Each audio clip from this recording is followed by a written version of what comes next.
So applications of Pascal's law.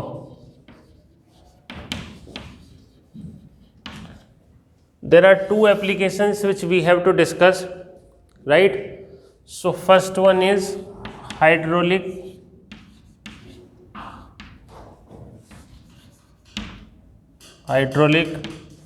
lift. So before starting this hydraulic lift, let me tell you what is Pascal's law. क्या होता है कि हर जगह pressure same होती है. अब हर जगह प्रेशर सेम है तो उसका क्या रिजल्ट निकलेगा कि अगर एक रीजन में कुछ भी प्रेशर आप अप्लाई करोगे तो वो सभी रीजन में इक्वली डिवाइड हो जाएगा, सभी रीजन में इक्वली ट्रांसफ़र हो जाएगा. जैसे मान लो suppose there is a liquid filled in this classroom, पानी भरा हुआ है सारे में, और इधर से ये ओपनिंग है, इधर से आपने कुछ प्रेशर लगाया, सो वो जितना प्रेशर आप इधर लगाएंगे वो इधर भी चला जाएगा, उस कॉर्नर में भी चला जाएगा, उस कॉर्नर में भी चला जाएगा. Immediately it is transferred in all the other regions. ये पास्कल लॉ है. तो इसका जो इम्पोर्टेंट रिजल्ट होता है वो होता है कि P1 is equal to P2. Pressure is same at every point और pressure applied in one region is immediately transferred to all the other region, right. First application hydraulic lift. Hydraulic lift में क्या होता है, जो heavy automobiles होते हैं उनको lift करने के लिए हम इसका यूज़ करते हैं वर्कशॉप के अंदर. तो ये अपना कोई ट्रफ है, कंटेनर है काफ़ी बड़ा, और इस पे दो प्लेटफॉर्म हमने बना दिए यहाँ पर. फाइन. ये छोटे क्रॉस सेक्शन का प्लेटफॉर्म है, इसका क्रॉस सेक्शनल एरिया A1 है और इसका क्रॉस सेक्शनल एरिया A2 है, और इसके अंदर ये लिक्विड इज फिल्ड. ये जो कंटेनर में लिक्विड भरा हुआ है, ये लिक्विड कैसा लिक्विड है, ये हाई डेंसिटी लिक्विड है, high density liquid, high density liquid. Okay. तो अब क्या होगा, ये दोनों में क्या डिफरेंस है, जो दो पिस्टन यहाँ पर रखे हुए हैं, एरिया का डिफरेंस है. तो कुछ फोर्स हम लगाते हैं, मान लो जिस ऑटोमोबाइल को लिफ्ट करना है उस ऑटोमोबाइल को इस वाले प्लेटफॉर्म पे रख दिया हमने, ठीक है. यहाँ पर फोर्स लगाया F1, ठीक है. तो प्रेशर कितना बना यहाँ पर, P1 is equal to F1 upon A1. तो ये जो प्रेशर यहाँ लगाया ये इमीडिएटली इधर चला गया, इधर का सभी जगह चला गया, तो उस प्रेशर का कुछ फोर्स लगेगा. प्रेशर मान लो P2 है और फोर्स F2 है. अब पास्कल लॉ क्या कह रहा है, according to Pascal's law, according to Pascal's law P1 is equal to P2, ठीक है. प्रेशर इक्वल है, फोर्स इक्वल नहीं है. फोर्स तो आपने जो भी इधर लगाया उसकी वजह से प्रेशर बिल्डअप होगा लेफ्ट वाले प्लेटफॉर्म पे, लेफ्ट वाले पिस्टन पे, और जितना प्रेशर उसका बनेगा वो सारा का सारा उधर चला जाएगा. तो पूरा प्रेशर जब उधर चला जाएगा तो हम लिख सकते हैं P1 is equal to P2. P1 की वैल्यू कितनी है, F1 अपॉन A1, ये A1 लिखी हुई है, और P2 की वैल्यू कितनी है, F2 अपॉन A2.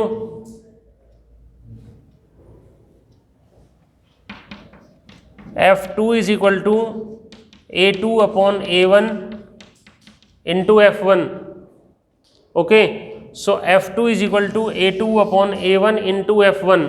अब if A2 is greater than F1, अब दूसरा वाला जो पिस्टन है उसका एरिया क्या हो जाएगा, ज़्यादा. तो एरिया ज़्यादा होने की वजह से क्या होगा, जो फोर्स की वैल्यू है वो काफ़ी ज़्यादा हो जाएगी. Stop doing this.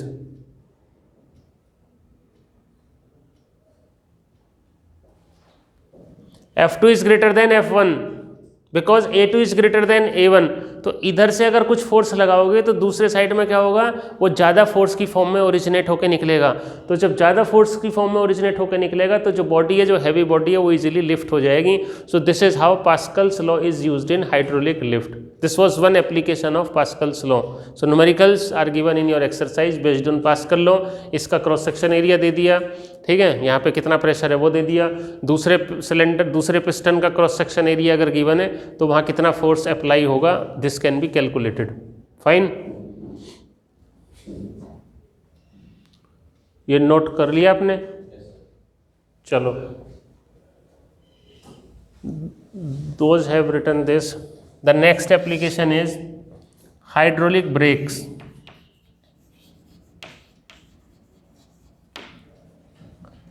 Hydraulic, this is A.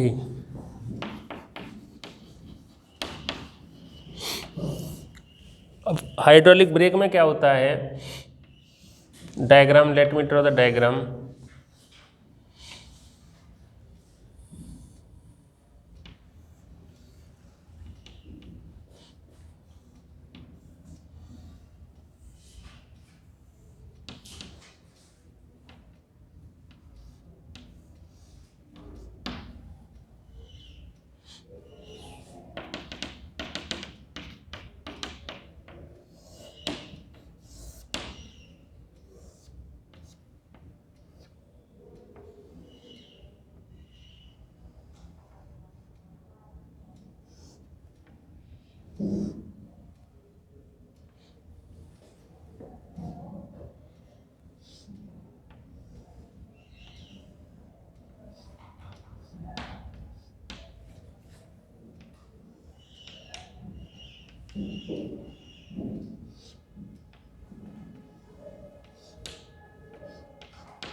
You can see this diagram. This is the simple diagram of the wheel of an automobile, and it is shown how does hydraulic brake work. क्या होता है, ये break pedal है, ठीक है, brake pedal is pushed, तो क्या होगा, जो लिक्विड भरा हुआ है इसके, मतलब जो ब्रेक पेडल है, brake pedal is connected to a cylinder, cylinder से कनेक्ट होता है, उस सिलेंडर में एक पिस्टन होता है, वो ब्रेक पेडल से कनेक्टेड है, और उस सिलेंडर में हाई डेंसिटी लिक्विड ऑयल भरा हुआ है जिसको हम ब्रेक ऑयल भी बोलते हैं. तो वो ब्रेक ऑयल भरा हुआ है, और ये जो सिलेंडर है, इस सिलेंडर को हम बोलते हैं master cylinder. This cylinder is called the master cylinder. अब जब हम ब्रेक पेडल को पुश करेंगे तो पिस्टन इधर आएगा और ये जो लिक्विड है ये नीचे आएगा.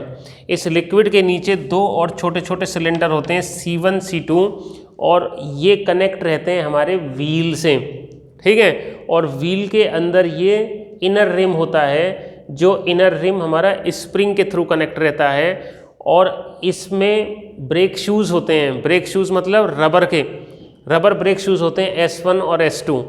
अब काम कैसे करेगा, जब ब्रेक पेडल पुश करोगे तो वहाँ कुछ प्रेशर पड़ेगा, और ये जो प्रेशर होगा ये सीधा इधर आएगा, ठीक है, मास्टर सिलेंडर में. तो मास्टर सिलेंडर में लिक्विड कंप्रेस होगा, जितना प्रेशर आपने दिया है वो लिक्विड इन द सिलेंडर आया, और जो स्मॉल सिलेंडर C1 C2 है उनमें इमीडिएटली ट्रांसफ़र हो जाएगा.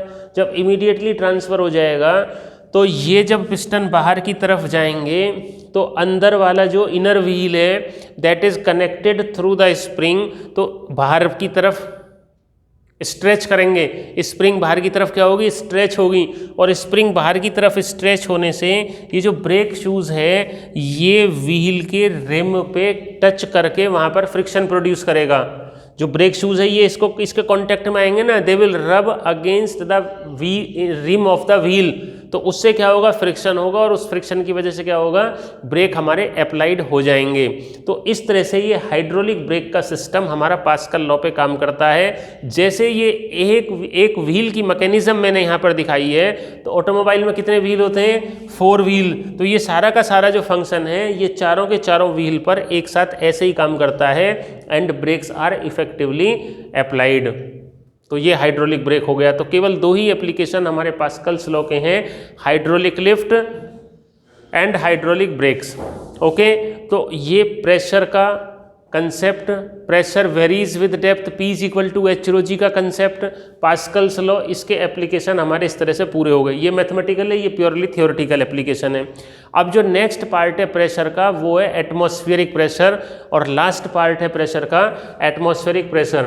So mechanical properties of liquid में हम लिक्विड प्रेशर को पहले डिस्कस कर रहे हैं। और ये जो लिक्विड प्रेशर है ये कैसी प्रॉपर्टी है? ये लिक्विड एट रेस्ट की प्रॉपर्टी है। मतलब liquid is at rest then it exert pressure on the body in its contact. अगर किसी बॉडी, कोई भी बॉडी लिक्विड के कॉन्टैक्ट में आती है तो लिक्विड उस पर क्या करता है? लिक्विड उस पर प्रेशर अप्लाई करता है। क्या करता है? लिक्विड उसके ऊपर प्रेशर डालता है। तो मैंने आपको शुरू में ये भी बता दिया था कि लिक्विड का जो प्रेशर होगा, जो लिक्विड की प्रॉपर्टीज़ होती हैं वही गैसेस की भी प्रॉपर्टी होती हैं। तो इसलिए हम इसको कलेक्टिवली फ्लूइड भी बोलते हैं। तो गैस का तो नहीं, लेकिन हम एयर का प्रेशर जो काफ़ी इंपॉर्टेंट है, एटमॉस्फेरिक प्रेशर जिसको हम बोलते हैं, उसको यहाँ पर डिस्कस करेंगे। और एटमॉस्फेरिक प्रेशर ही हमारी डेली लाइफ में यूज़ होता है। और जो एयर का प्रेशर होता है चारों तरफ, वो एटमॉस्फेरिक प्रेशर ही होता है। जैसे वाटर बॉटल है, उसमें आधा पानी है आधी खाली है, तो जो एयर है उसके अंदर एटमॉस्फेरिक प्रेशर है। ठीक है, जो टायर हैं ऑटोमोबाइल्स के, कार के जो टायर हैं, उनके अंदर एटमॉस्फेरिक प्रेशर है, एयर का जो प्रेशर है। अगर किसी के अंदर एटमॉस्फेरिक प्रेशर ना हो, कोई भी जैसे कंटेनर है, खाली कंटेनर है, उसमें अगर एयर ना हो तो क्या होगा? वो क्रैश हो जाएगी, क्योंकि बाहर वाला जो प्रेशर है वो काफ़ी ज़्यादा होता है, एटमॉस्फेरिक प्रेशर काफ़ी ज़्यादा होता है। तो बाहर का प्रेशर अगर अंदर के प्रेशर से बैलेंस नहीं होगा तो वो बॉडी को क्या कर देगा? परमानेंटली डिफॉर्म कर देगा। तो आप देखेंगे कि कितनी ज़्यादा एटमॉस्फेरिक प्रेशर की वैल्यू होती है। और ये किसकी वजह से होता है? ये एयर की वजह से होता है, और जो एयर के अंदर डिफरेंट गैसेस का मिक्सचर है उसकी वजह से होता है एटमॉस्फेरिक प्रेशर। ठीक है, तो और ये हमें लेना ही लेना पड़ेगा सभी जगह, क्योंकि सारे के सारे काम जितने भी एक्सरसाइज है वो हम एयर में ही करेंगे। तो एयर में जब और डिफरेंट प्रेशर, जैसे लिक्विड का प्रेशर है एच रो जी, मान लो आपको किसी डेप्थ पे प्रेशर निकालना है, किसी लेक में, किसी ओशियन में, किसी पानी के अंदर किसी पॉइंट पे। अब सरफेस पर तो एयर ही होगी ना, तो सरफेस पर एयर होगी तो एटमॉस्फेरिक प्रेशर होगा। आपसे कहा जाए at this particular depth what is the total pressure, तो उस टोटल प्रेशर में एच रो जी के साथ साथ एटमॉस्फेरिक प्रेशर भी ऐड करना पड़ेगा। तो इसलिए आपको एटमॉस्फेरिक प्रेशर का आइडिया होना बहुत ज़रूरी है। तो एटमॉस्फेरिक प्रेशर, एटमॉस्फेरिक प्रेशर क्या होता है? जैसे मान लो ये कोई पॉइंट है, तो इस पॉइंट के ऊपर जितनी भी हाइट है एटमॉस्फेयर की, ठीक है, और इस पॉइंट के चारों तरफ जो क्रॉस सेक्शनल एरिया है वो कितना होना चाहिए? A is equal to 1 metre square, A is equal to 1 metre square. So atmospheric pressure is the pressure of height of atmospheric column, is the pressure of height of atmospheric column of unit cross sectional area। एक column बनाया हमने और उस column का area कितना लिया? 1 metre square. तो 1 metre square का जो कॉलम बनेगा उसकी हाइट हमने कहाँ तक ले ली? अर्थ का एटमॉस्फेयर जहाँ तक है। वैसे तो अर्थ का जो एटमॉस्फेयर है ये 400 किलोमीटर तक है, लेकिन होता क्या है कि अर्थ के एटमॉस्फेयर में जो एयर की डेंसिटी है वो कम होती चली जाती है, और ये मेनली जो इफेक्टिव होती है up to height of 8 kilometre तक ही होती है, बाकी बहुत कम डेंसिटी हो जाती है। और जैसे जैसे आप ऊपर भी जाएंगे ना, हिल में भी जाएंगे, 8 किलोमीटर के अंदर भी अगर आप जाएंगे तो वहाँ पर भी आपको इसमें डिफरेंस नज़र आएगा, क्योंकि डेंसिटी कम होएगी तो एयर का प्रेशर कम होएगा। तो जब हम हिल पे जाते हैं तो वहाँ पर प्रेशर कम हो जाता है। अब एटमॉस्फेयर का प्रेशर हो गया ऊपर जाके कम हाइट पे, और बॉडी के अंदर जो ब्लड का प्रेशर है वो उतना ही ज़्यादा। तो क्या होता है? प्रॉब्लम्स होने लगती हैं। जो नोज़ है वहाँ से ब्लीडिंग होने लगेगी, क्योंकि जो ब्लड ट्यूब्स हैं वो ब्रस्ट कर जाती हैं, बिकॉज अंदर तो प्रेशर उतना ही है। अब अगर आप ग्राउंड में हैं तो एटमॉस्फेरिक प्रेशर और अंदर का प्रेशर बराबर है। अगर कोई प्रॉब्लम बॉडी के अंदर ऑर्गन्स में नहीं है तो सब ठीक ठाक है। लेकिन हाइट पर जाने पर अगर सब कुछ भी ठीक ठाक है तो वहाँ भी प्रॉब्लम हो जाती है, बिकॉज एटमॉस्फेरिक प्रेशर वहाँ पे कम हो जाता है। समझ रहे हैं बात को? तो जैसे जैसे हम ऊपर जाएंगे एटमॉस्फेरिक प्रेशर कम होगा। क्यों? क्योंकि एटमॉस्फेयर एयर कम हो जाएगी, एटमॉस्फेरिक एयर कम हो जाएगी। तो वैसे तो 8 किलोमीटर तक की एटमॉस्फेयर की हाइट होती है, लेकिन atmosphere extends up to the height of 400 kilometre, और इस 8 किलोमीटर में भी डेंसिटी के हिसाब से, एयर की डेंसिटी के हिसाब से वेरिएशन होता है। अब इसको मेजर कैसे करते हैं? जैसे मैंने आपको सिंपल प्रेशर मेजर डिवाइस बताई थी, स्प्रिंग वाला जो सिस्टम बताया था, ऐसे ही जो प्रेशर, एटमॉस्फेरिक प्रेशर का मेजरमेंट है वो होता है मरकरी बैरोमीटर से। Atmospheric pressure it is measured using, इसका नाम है मरकरी बैरोमीटर। मरकरी बैरोमीटर इसलिए इसको बोलते हैं क्योंकि इसमें मरकरी का यूज़ होता है। और मरकरी का क्यों यूज़ होता है?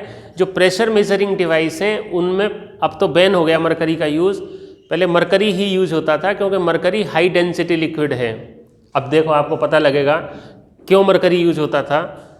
ठीक है, ये कोई कंटेनर है हमारा और इसमें हमने मरकरी भर के रख दिया। ठीक है, मरकरी कुछ ऐसा लिक्विड है, इस तरह की शेप हमारी मरकरी भरने से बन जाएगी। मतलब मरकरी वाटर की तरह नहीं होता, इकट्ठा हो जाता है, इकट्ठा रहता है। मान लो आप पानी को टेबल के ऊपर फेंक दोगे तो स्प्रेड हो जाएगा, फैल जाएगा, लेकिन मरकरी अगर गिराओगे तो वो स्प्रेड नहीं होगा, उसकी ड्रॉपलेट्स बन जाएंगी, इकट्ठा रहेगा वो, क्योंकि उसका सरफेस टेंशन काफ़ी ज़्यादा होता है। तो 1 मीटर लॉन्ग ट्यूब लेके अब इसका मैं बता रहा हूँ कि ये मरकरी बैरोमीटर कैसे काम करता है।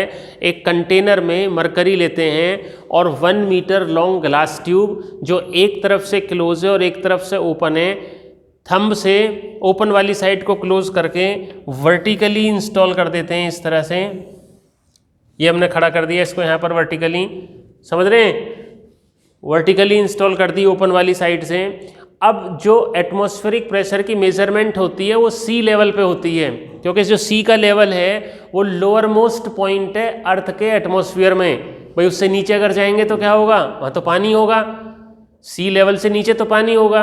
तो सी लेवल के ऊपर सबसे नीचा पॉइंट है जो अर्थ का एटमॉस्फेयर है, और सी लेवल के ऊपर अर्थ के एटमॉस्फेयर की हाइट सबसे ज़्यादा है। मतलब पूरा का पूरा अर्थ का एटमॉस्फेरिक प्रेशर सी लेवल के ऊपर रहेगा, मैक्सिमम जितना हो सकता होगा। इसीलिए जहाँ भी आप देखेंगे हाइट हम मेज़र करते हैं, वहाँ पर हाइट बताते हैं height from the sea level. किसी भी हिल स्टेशन पर जाओगे कि ये इतने 1000 फुट की हाइट पर है, 7000 फीट की हाइट पर वर्ल्ड का सबसे बड़ा क्रिकेट स्टेडियम है चहल के अंदर में। ठीक है, तो वो सी लेवल से हाइट वहाँ पर बता रहे हैं। सी लेवल से क्यों बताते हैं? क्योंकि हाइट अर्थ के एटमॉस्फेयर की सी लेवल से ही काउंट होती है, क्योंकि सी के नीचे तो पानी है, सी लेवल के नीचे तो पानी है, समझ रहे हैं? तो जब हम सी लेवल पे इसको रखते हैं, एट सी लेवल पे किसको रखते हैं? मरकरी बैरोमीटर को। तो जो एटमॉस्फेयर एयर है वो इस मरकरी पे प्रेशर डालेगी। मरकरी पे जब प्रेशर डालेगी तो ये जो मरकरी कंटेनर में भरा हुआ था ये ट्यूब में ऊपर चढ़ेगा। क्या होगा इसका? ये ट्यूब में ऊपर जाएगा। ठीक है, तो अब ये ट्यूब में कितना ऊपर जाएगा वो उसके प्रेशर के हिसाब से रहेगा। तो सी लेवल पर जो हाइट होती है मरकरी कॉलम की वो 76 सेंटीमीटर होती है। इम्पोर्टेंट बात है, सी लेवल पे मरकरी बैरोमीटर में height of mercury in glass tube is 76 centimetre. तो ये मीटर में कितनी हो जाएगी? 0.76 मीटर। और एच हाइट के लिक्विड का प्रेशर कितना होता है? एच रो जी। तो यहाँ पर P = एच रो जी फॉर्मूले का अगर यूज कर दिया जाए और H को लिख दिया जाए 0.76, मरकरी की डेंसिटी कितनी होती है? यस, यूनिट नहीं होती कुछ उसकी, ग्राम पर सेंटीमीटर क्यूब या ग्राम पर क्यूबिक सेंटीमीटर। आपने बिल्कुल सही बताया, आपका आइडिया सही है, 13.6 ग्राम पर क्यूबिक सेंटीमीटर। बट हम जब भी सिंप्लीफिकेशन करते हैं एसआई सिस्टम में करते हैं तो ग्राम पर क्यूबिक सेंटीमीटर को किलोग्राम 10⁻³ जैसे वाटर का डेंसिटी कितना होता है 1 बोल देते हैं, 1 ग्राम पर सीसी। तो मरकरी का 13.6 टाइम्स होता है और वाटर का किलोग्राम पर क्यूबिक मीटर में 1000।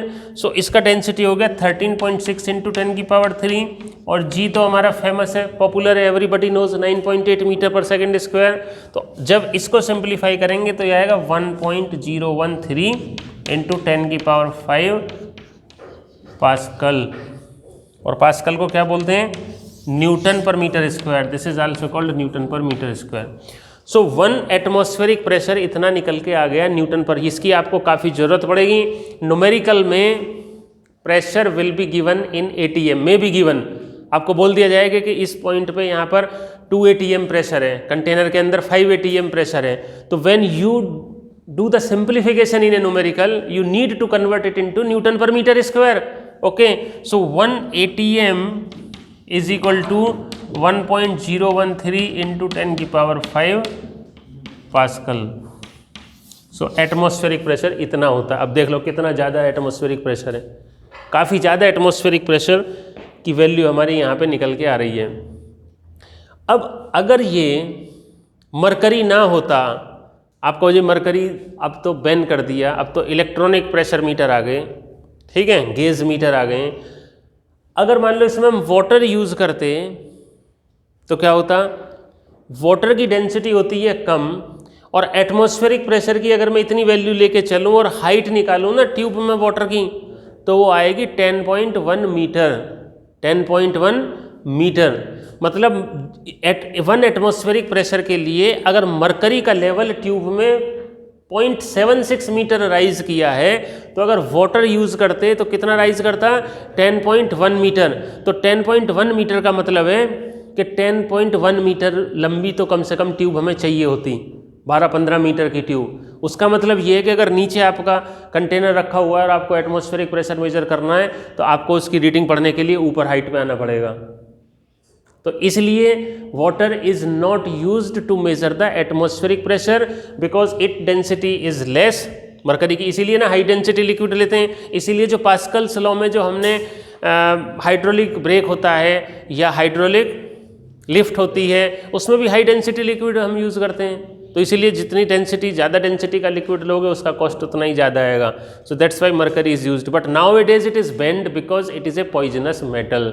मरकरी बहुत पॉइजनस मेटल होता है। अगर आपको पता लगे कि कहीं मरकरी है तो उसके आसपास भी मत जाना, क्योंकि अगर उसको हीट किया हुआ होगा या उसकी फ्यूम्स भी आपकी बॉडी के अंदर चली गई तो सॉलिड बॉल्स वो बन जाते हैं और वो ब्लड ट्यूब्स को ब्लॉक कर देते हैं, ब्लड का फ्लो रोक देते हैं। तो ब्रेन के अंदर अगर ब्लड फ्लो रुक गया या हार्ट के अंदर ब्लड फ्लो रुक गया तो कहानी क्लोज होने में ज़्यादा देर नहीं लगेगी।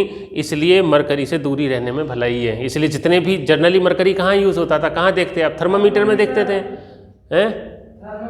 थर्मामीटर में, या ब्लड प्रेशर का होता है कि स्फिग्नोमेनोमीटर जो डॉक्टर यूज़ करते हैं ब्लड प्रेशर मेजर करने के लिए। आजकल कोई नहीं उसमें मरकरी का यूज़ करता, बिकॉज ये गवर्नमेंट ने इसको बैन कर दिया है क्योंकि ये बहुत ही ज़्यादा पॉइजनस मेटल है। ठीक है, तो ये आपको एटमॉस्फेरिक प्रेशर का आइडिया हो गया कि भाई एटमॉस्फेरिक प्रेशर क्या होता है, इसकी वैल्यू कितनी होती है, कैसे हम इसको मेजर करते हैं। ठीक है, और जैसे जैसे आप हाइट पे जाएंगे एटमॉस्फेरिक प्रेशर क्या होगा, कम होता चला जाएगा डिस्टेंस के हिसाब से। ठीक है, अब इसके बाद एक और इसमें है, गैस का अगर प्रेशर निकालना है तो कैसे हम निकालेंगे, और वो इंस्ट्रूमेंट होता है manometer, open tube manometer. Open tube manometer, open या सिंपल मैनोमीटर ही लिख सकते हैं। Manometer, what is this manometer? जैसे गैस है, ठीक है, कहाँ यूज़ होती है गैस? एलपीजी गैस यूज़ होती है। आपने देखा होगा उसके सिलेंडर पर कुछ प्रेशर की वैल्यू लिखी होती है 14.4 किलो पास्कल। ठीक है, तो अगर उसका प्रेशर कम है तो उसमें कुछ प्रॉब्लम है। तो प्रेशर मेजरिंग डिवाइस, आजकल तो गेज मीटर आते हैं, आप उसमें लगाओ तो प्रेशर भी बताएगा और वज़न भी आपका चेक करके देगा आपको। ठीक है, लेकिन ये मैकेनिकल इंस्ट्रूमेंट है ओपन ट्यूब मैनोमीटर। जैसे किसी गैस का प्रेशर आपको मेजर करना हो तो हम इसकी हेल्प से कर लेते हैं। It is used to measure the pressure, it is used to measure the pressure of a gas, किसी गैस का प्रेशर मेजर करने के लिए। तो बहुत सिंपल सा कंस्ट्रक्शन है, ये एक रबर स्फीयर हो गया,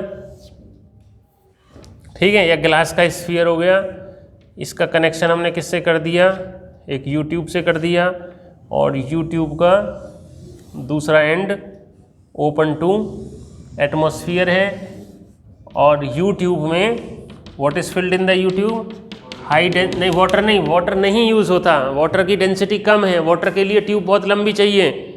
आप अगर नीचे प्रैक्टिकल कर रहे हो, हनी भी नहीं होगा, हनी का भी डेंसिटी इतना ज़्यादा नहीं है, हैवी लिक्विड चाहिए। आपने कभी मरकरी को अगर दे दें आपको तो इतनी सी बॉटल होगी और आप सोचोगे इसमें कुछ वजन नहीं होगा, आपकी हालत ख़राब हो जाएगी, आप उसको होल्ड नहीं कर पाओगे क्योंकि बहुत भारी होता है metal, heavy metal, high density metal. जब जिसका डेंसिटी 13.6 टाइम्स है वाटर से, तो हैवी तो होगा ही होगा। तो जैसे 1 गिलास पानी आराम से होल्ड कर लेते हो ना, 1 गिलास मरकरी भर के होल्ड करना मुश्किल हो जाएगा, बहुत हैवी मेटल है, हाई डेंसिटी है। तो वैसे तो आप करना मत ये काम कभी, क्योंकि मरकरी से जितना ज़्यादा दूर रहेंगे उतना ही अच्छा रहेगा आपके लिए। तो मरकरी इज़ यूज्ड, बेसिकली जो प्रेशर मेजरिंग डिवाइस होती है उनमें मरकरी यूज़ होता है। प्रेशर मेजरिंग डिवाइस में मरकरी यूज़ होता है, बिकॉज प्रेशर मेजर कर रहे हैं तो प्रेशर को विदस्टैंड करने की भी तो एबिलिटी लिक्विड की होनी चाहिए ना, प्रेशर को टॉलरेट भी तो करना चाहिए। तो हाई डेंसिटी वाला लिक्विड ही बहुत हाई प्रेशर को टॉलरेट कर पाएगा। तो ये हमने यूट्यूब में क्या भर दिया है, मरकरी भर दिया, हाई डेंसिटी लिक्विड। तो जो गैस है वो इस गैस जिसका प्रेशर हमें गैस का मेजर करना है, that is taken in this glass sphere, और one end is connected to U tube and other end of U tube is open to atmosphere. तो ये PA एटमॉस्फेरिक प्रेशर लगाएगा। अब गैस का प्रेशर, जो गैस इसमें भरी हुई है वो यू ट्यूब में से होकर इसमें आएगी, ठीक है, और यहाँ के यहाँ प्रेशर डालेगी। तो प्रेशर डालने से, जब गैस प्रेशर डालेगी मरकरी पे, तो इस वाली जो लिम्ब है, ये वाली जो आर्म है यू ट्यूब की, ये नीचे जाएगा, मरकरी डिप्रेस होगा, और दूसरी लिम्ब में ऊपर जाएगा। तो ये मान लो पॉइंट A है और इधर चला गया C तक, और इसके सामने वाला कोई पॉइंट है हमारा B। तो गैस का प्रेशर वही होगा जो A पर प्रेशर है, और A पर प्रेशर वही होगा जो B पर प्रेशर है। क्यों? पास्कल लॉ नहीं, लिक्विड प्रेशर की प्रॉपर्टी। A और B पे प्रेशर सेम है, because A and height same है, लेवल सेम है। एक प्रॉपर्टी बहुत इंपॉर्टेंट मैंने दूसरे दिन ही आपको बताई थी, liquid pressure is same at all the points in the same level. एक ही लेवल में जितने पॉइंट होंगे उन सब पे लिक्विड प्रेशर सेम होगा। और B पे प्रेशर कितना, ये वाली हाइट का मरकरी का प्रेशर प्लस ये एटमॉस्फेरिक प्रेशर, और किसी पॉइंट पे जो प्रेशर होगा उस पॉइंट पे जो लिक्विड की हाइट होगी उसका प्रेशर होगा। उसको तो हम कैसे निकाल लेंगे, HROG से निकाल लेंगे। अगर ओपन टू एटमॉस्फेयर है तो प्लस उसमें एटमॉस्फेरिक प्रेशर ऐड कर देंगे। तो मेरा कहने का मतलब ये है कि जो प्रेशर ऑफ गैस है that is equal to pressure at A, और जो प्रेशर एट A है that is equal to pressure at B, और प्रेशर एट B जो होगा that is HROG plus PA। बताओ होगा कि नहीं?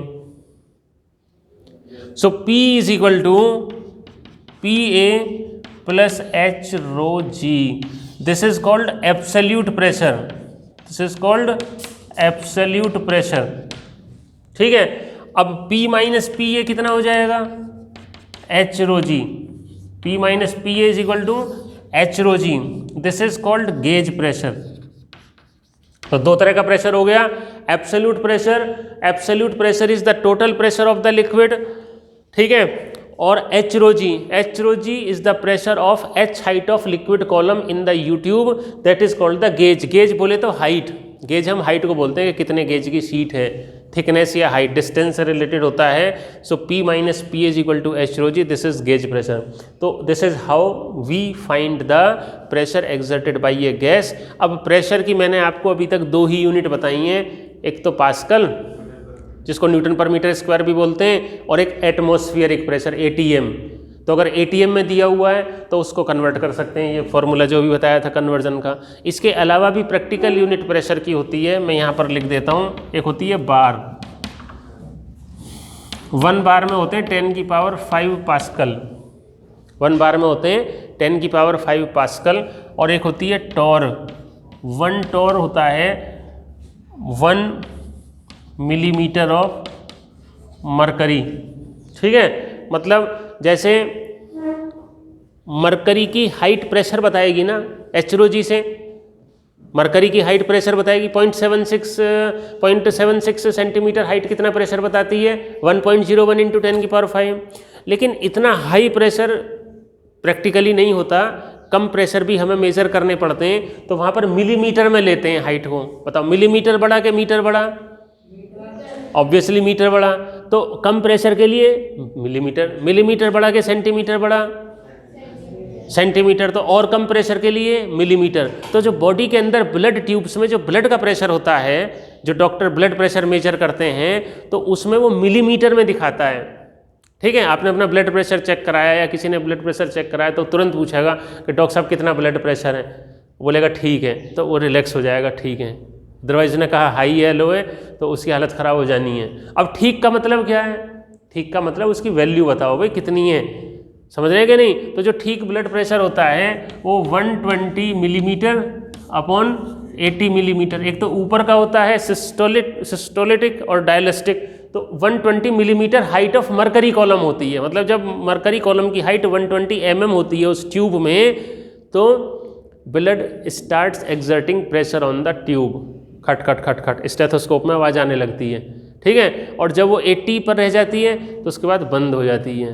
तो ये मिलीमीटर हाइट में, तो 1 टॉर 1 मिली, उसको टॉर में भी आप बता सकते हो कि भाई 120/80 टॉर है।